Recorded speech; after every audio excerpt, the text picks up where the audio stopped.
Après des travaux débutés en février 2012, France 3 Corse via Stella s'installe dans ses nouveaux locaux à mi-chemin entre centre-ville et aéroport.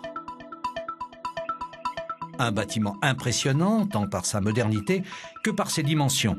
6 niveaux d'un immeuble flambant neuf étalé sur 3300 mètres carrés. Un mélange de bois et de pierre à l'image des traditions corses. Des couleurs pour chaque étage, du mobilier neuf, des plateaux spacieux, des régies dernier cri et un bâtiment éco-responsable basse consommation ouvert sur l'extérieur avec une terrasse permettant de faire des images. Une surface doublée par rapport à l'ancien bâtiment devenu totalement obsolète et bien trop exigu. Certains attendaient ce bâtiment depuis 20 ans. Bonjour, bienvenue dans le nouveau bâtiment de France 3 Corse via Stella que je vais vous faire visiter.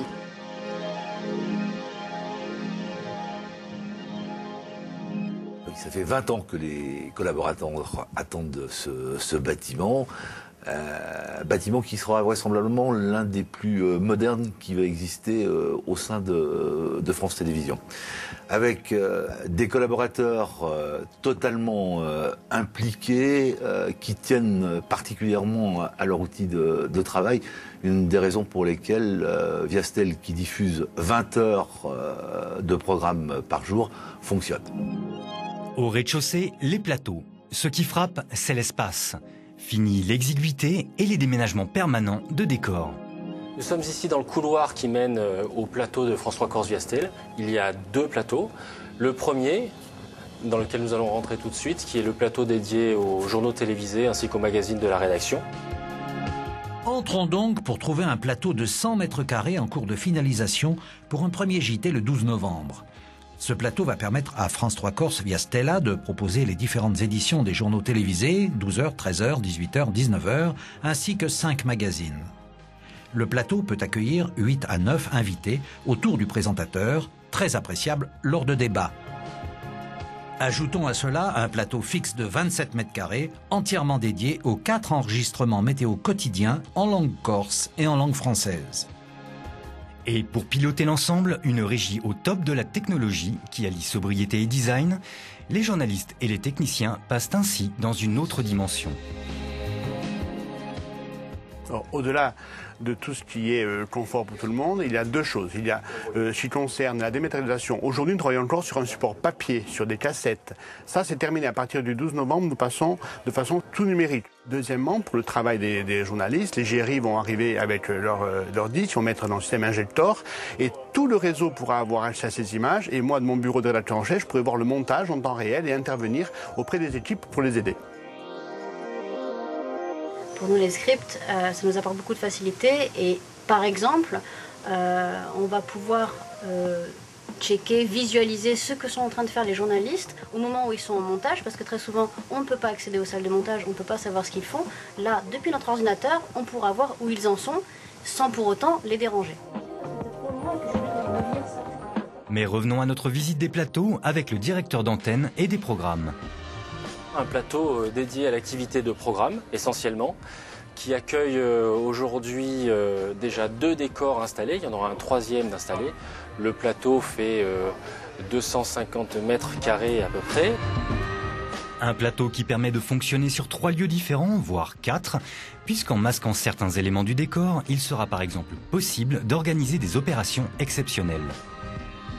Le grand changement qu'apportent ces plateaux, c'est non pas le nombre de choses qu'on y fera, puisque en fait dans l'ancien bâtiment on faisait le même volume de production, c'est sur la qualité de travail qu'on va y trouver. Il y a infiniment plus d'espace et donc on gagne à la fois en confort de réalisation autant que de travail, c'est le premier élément. Le deuxième élément, c'est qu'on n'est pas obligé de modifier à chaque fois la lumière et les plateaux, puisqu'on installe, pour ce qui concerne les programmes, 3 équipements qui sont figés sur la durée de la saison, avec des lumières qui sont réalisées pour la durée de la saison, qu'on peut évidemment améliorer, mais sur lesquelles on n'est pas obligé de revenir chaque jour, ni de modifier les éléments de décor chaque jour. C'est ça la grande différence qui fait que pour l'ensemble des équipes techniques, des équipes programmes, des équipes de production et des équipes artistiques, on gagne à la fois en qualité esthétique, en qualité de travail, en qualité de réalisation. Pour le chef de centre, le maître mot, c'est adaptabilité dans un bâtiment entièrement dédié à la télévision, ce qui n'était pas le cas de l'ancien. L'espace lumière, l'espace machinerie, l'espace technique est très opérationnel puisque nous devons enchaîner chaque jour des émissions entre les JT, la météo et les émissions liées à l'antenne très rapidement. Parfois, il n'y a simplement que 2 minutes d'un sujet à un autre. Donc là, nous avons aujourd'hui un outil opérationnel qui est sans doute un des plus modernes de France, grâce à de nouveaux outils, à une technologie que nous avons adaptée à nos besoins. Dans cet espace, on utilise des caméras robotisées qui sont capables de commander les caméras du studio JT à Ajaccio. Et du même poste, on commande aussi, avec la même personne, les caméras de Bastia. Au moment d'intégrer le nouveau site, jongler entre l'ancien et le nouveau pour assurer la continuité de l'antenne et des services n'est pas simple. Et pour les différents responsables techniques, la gestion du déménagement est évidemment l'objet d'une attention particulière. Il y a en effet de nombreux problèmes à résoudre pour cette bascule.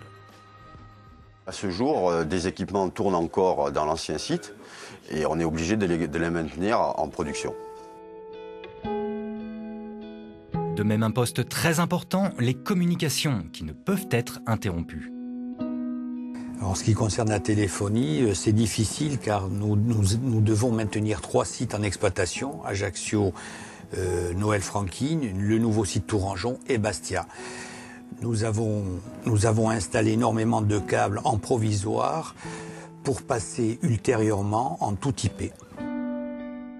Un bâtiment où la technique de pointe est à l'honneur, mais où les personnels ne cachent pas leur plaisir d'intégrer de nouveaux bureaux. Pour la DRH, ce nouveau bâtiment permet en tout cas une nette amélioration des conditions de travail. Au-delà du fait que ce bâtiment est magnifique pour le service dont j'ai la responsabilité, la DRH, l'intérêt c'est surtout d'être enfin regroupé avec tous les personnels. Donc enfin la formation, le service paye, le service administration du personnel et la DRH sont au milieu des salariés de France 3 Corse. La bascule entre ancien et nouveau bâtiment a eu lieu au lendemain de notre visite et tout s'est bien passé. Le bâtiment est totalement opérationnel et fin janvier aura lieu son inauguration officielle. Alors j'espère que vous avez aimé notre nouveau centre et que nous aurons l'occasion de vous y accueillir. Ave Dici! Enfin, signalons qu'au siège à Paris, dans les cartons de la direction immobilière, d'autres bâtiments sont en cours de préparation.